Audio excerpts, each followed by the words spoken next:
இன்றைக்கி எங்கள் வீட்டில் சீலா மீன் வறுத்து குழம்பு வைக்க போகிறேன்.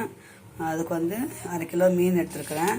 இஞ்சி பூண்டு பேஸ்ட்டு, ஒரு லெமனு, அப்புறம் மஞ்சள்தூள், உப்பு, இன்னொன்று கொஞ்சம் கார்ன்ஃப்ளவர் பவுடர் எடுக்கிறேன். அரிசி மாவும் போடலாம், மொறுமொறுன்னு இருக்கும் மீன். கார்ன்ஃப்ளவர் கொஞ்சம் எடுத்துருக்குறேன், அவ்வளோதான். ஃபஸ்ட்டு இஞ்சி பூண்டு பேஸ்ட்டு போட்டுடலாம். லெமன் ஏற்கனவே பாதி புழிஞ்சாச்சு, இந்த பாதி புழிகிறேன்.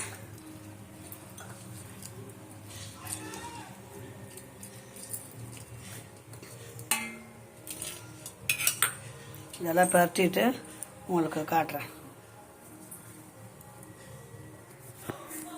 பாருங்க. இப்போ சில்லி பவுடரு, இஞ்சி பூண்டு பேஸ்ட்டு, லெமனு, மஞ்சள் பொடி போட்டுங்களா. இப்போ உப்பு போட்டாச்சு. கொஞ்சம் கார்ன்ஃப்ளவர் போட்டு இந்த மசாலா வந்து நல்லா பரட்டிக்கணும். கொஞ்சோண்டு எண்ணெய் போடுவாங்க.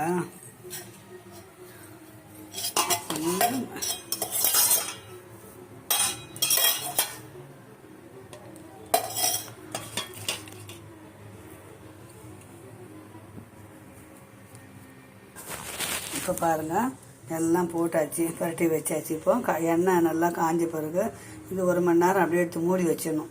ஃப்ரிட்ஜில் இடம் இருந்தால் ஃப்ரிட்ஜில் வச்சிடலாம், இல்லைன்னா வெளியே மூடி வச்சுட்டு ஒரு 1/2 ஹவர் பொறுத்து எண்ணெய் நல்லா காய விட்டு அதில் கருவேப்பிலை உருவி போட்டு இந்த மீனுங்களை போட்டு லேசாக சிம்மில் வச்சு நல்லா முருவாக வறுக்க வேண்டாம். Fresh fry,